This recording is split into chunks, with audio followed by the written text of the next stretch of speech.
Film dibuka dengan memperlihatkan seekor anak burung yang sedang membuang telur beserta anak burung lain dari sangkarnya. Saat burung itu tumbuh besar, rupanya burung itu memiliki jenis yang berbeda dengan sang induk.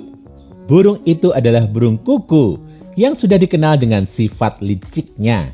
Scene lalu berpindah pada seorang wanita bernama Gemma yang sedang menjalankan tugasnya sebagai seorang guru. Ketika bel berbunyi, seorang wanita menghampirinya. Keduanya lantas terlibat obrolan singkat tentang Gemma yang akan membeli rumah. Selanjutnya, Gemma mendatangi seorang muridnya yang sedang memandang jasad anak burung yang mati di atas tanah. Tak lama kemudian, anak itu dipanggil oleh ibunya dan ia pun segera pergi dari sana. Setelahnya, seorang pria turun dari atas pohon. Pria itu adalah Tom, kekasih Gemma yang bekerja sebagai tukang kebun di sana. Ketika melihat jasad seekor anak burung, ia pun menguburnya. Keduanya pun lantas pergi ke sebuah agen perumahan. Di sana mereka bertemu dengan seorang petugas bernama Martin. Pria itu menawarkan sebuah hunian di perumahan yonder yang katanya sangat laris. Awalnya Tom terlihat ragu dengan perilaku Martin yang tampak aneh. Tapi karena Gemma terlanjur kepo, ia pun setuju mengikuti Martin ke perumahan yang dimaksud. Beberapa saat kemudian, mereka melihat sebuah papan bergambar rumah dengan nomor 9. Ketika Tom dan Gemma memasuki lingkungan perumahan itu, keduanya merasa terkejut dengan bangunan-bangunan di sana yang bentuknya sama persis. Akhirnya, keduanya pun dipersilahkan memasuki sebuah rumah bernomor 9, sama seperti yang ada di papan depan. Layaknya seorang petugas developer, Martin pun dengan gaya kakunya segera mengajak sepasang kekasih itu mengelilingi setiap ruangan. Tapi anehnya, ketika Gemma bertanya kapan orang-orang akan pindah ke sana, Martin malah menghilang. Merasa ada yang ganjil, Tom segera mengajak Gemma pergi dari sana. Sayangnya, karena semua bangunan sama persis, mereka kesulitan menemukan jalan keluar. Anehnya lagi, sejauh apapun mereka berputar-putar, mereka selalu kembali ke rumah nomor 9. Karena hari sudah gelap dan mereka telah kehabisan bensin, mereka pun memutuskan bermalam di rumah itu. Esoknya, untuk mencari jalan keluar, Tom memanjat atap rumah. Tapi yang ia lihat hanyalah rumah-rumah dengan bentuk yang sama persis, sehingga rasanya mustahil untuk menemukan jalan keluar. Tak mau menyerah, keduanya lantas memutuskan untuk berjalan lurus ke depan mengikuti matahari.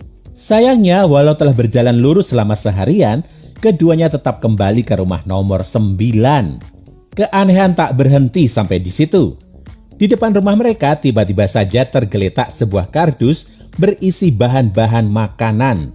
Kemudian, Tom mendapat ide untuk mengirim sinyal dengan cara membakar rumah mereka.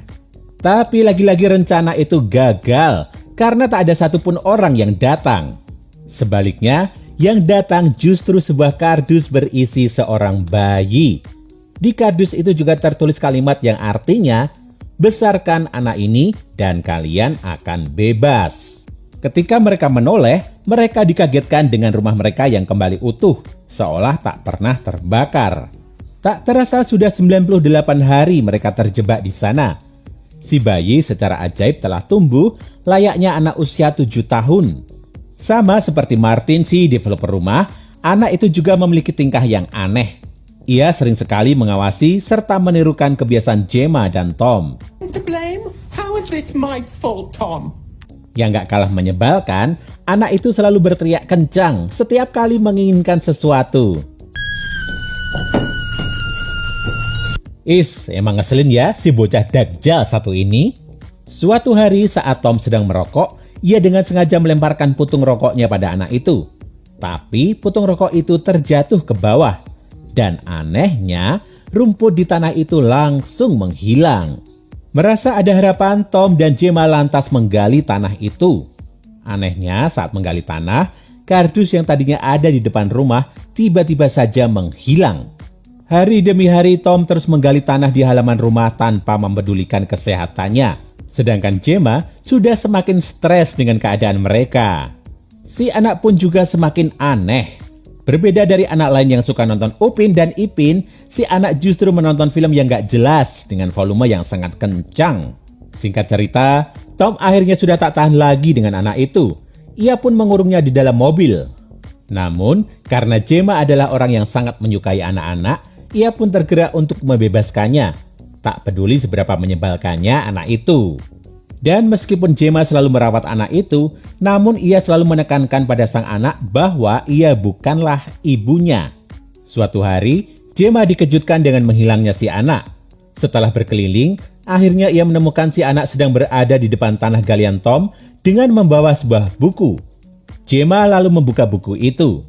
Di dalamnya terdapat tulisan yang sangat aneh.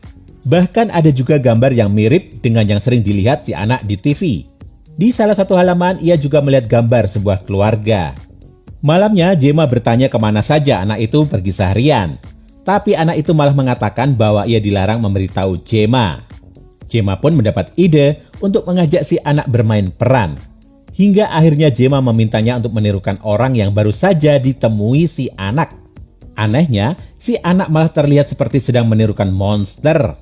Bahkan lehernya ikut membengkak seperti gambar yang ada di buku. Beberapa waktu kemudian si anak sudah tumbuh menjadi pria dewasa. Gemma pun kini terlihat lebih takut padanya. Di kamarnya, Gemma mengaku pada Tom bahwa ia menyesal karena tak membiarkan Tom membunuh anak itu tempo lalu. Tom pun mencoba menenangkannya. Suatu hari Gemma mencoba mengikuti arah kepergian si anak. Tapi ia selalu kehilangan jejaknya karena si anak selalu muncul dan menghilang secara misterius. Sementara itu Tom kembali melanjutkan galiannya. Dan betapa terkejutnya ia ketika melihat sesosok mayat yang dibungkus plastik. Karena takut, ia segera naik ke atas. Sesampainya di atas, ia mendengar suara Gemma yang berteriak memanggilnya. Tom pun balas meneriaki namanya. Namun karena sudah sangat kelelahan, Tom merebahkan tubuhnya di atas jalan. Untungnya Gemma segera menemukannya. Saat Gemma mencoba masuk ke dalam rumah, si anak rupanya telah menguncinya dari dalam. Nggak tahu diri banget ya, bikin emosi aja. Alhasil, Gemma dan Tom pun terpaksa bermalam di dalam mobil. Esoknya saat si anak keluar, Gemma meminta tolong padanya untuk membantu Tom yang kondisinya sudah semakin buruk. Namun anak itu justru mengabaikannya, bahkan mengatakan kalau sudah saatnya Tom dibebaskan. Karena tak bisa berbuat apa-apa lagi, Gemma hanya bisa menemani Tom di saat-saat terakhir hidupnya. Malam harinya, si anak datang membawakan kantong plastik untuk Tom. Akhirnya, Tom yang sudah meninggal pun dimasukkan ke dalam kantong plastik dan dikuburkan di lubang galiannya. Esoknya, Gemma yang sudah kehabisan kesabaran akhirnya mencoba memukul si anak dengan menggunakan palu.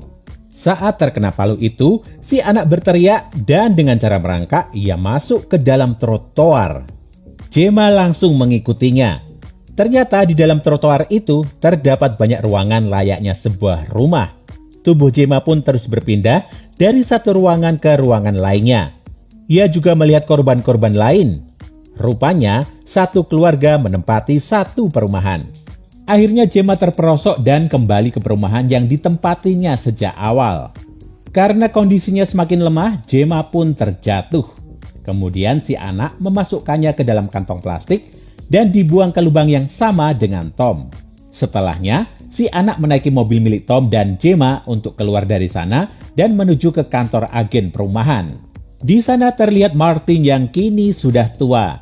Dan seperti yang sudah kalian duga, Martin juga berasal dari bangsa yang sama dengan si anak. Usai menyerahkan name tag-nya, Martin pun meninggal. Si anak lantas memasukkan jasadnya ke dalam kantong plastik. Si anak kini telah menggantikan tugas Martin menjadi developer. Tak lama kemudian datang sepasang kekasih yang hendak mencari rumah. Dan film pun berakhir. Karena Om Bigos paham betul kalau banyak dari kalian yang masih bingung, Om Bigos sengaja nyiapin beberapa penjelasan untuk kalian. Dari informasi yang udah Om kumpulin, ada satu pendapat populer yang menyatakan kalau perumahan Yonder merupakan perumahan yang didesain khusus oleh bangsa alien untuk manusia. Tujuannya adalah supaya para manusia dapat merawat dan membesarkan anak alien. Di film ini, si anak juga selalu mengikuti tingkah laku Gemma dan Tom. Boleh jadi, ini adalah cara alien supaya dapat berperilaku seperti manusia normal, sehingga nantinya mereka bisa menjebak manusia lain dengan mudah. Dan walaupun gak diperlihatkan dalam film, kemungkinan tujuan jangka panjang mereka adalah untuk menguasai bumi. Oh ya, alien ini sebenarnya sudah disimbolkan dengan burung kuku yang terlihat di awal film. Sama seperti burung kuku dalam film ini, Elliot juga menjadi parasit bagi manusia. Walaupun sudah dibesarkan sejak kecil, ia tetap saja mengusir ibu asuhnya dari rumahnya. Dan tulisan di kardus yang ada di awal ternyata benar adanya. Setelah membesarkan si anak, Gemma dan Tom benar-benar bebas, alias meninggal. Oke, segitu dulu aja alur cerita film untuk hari ini.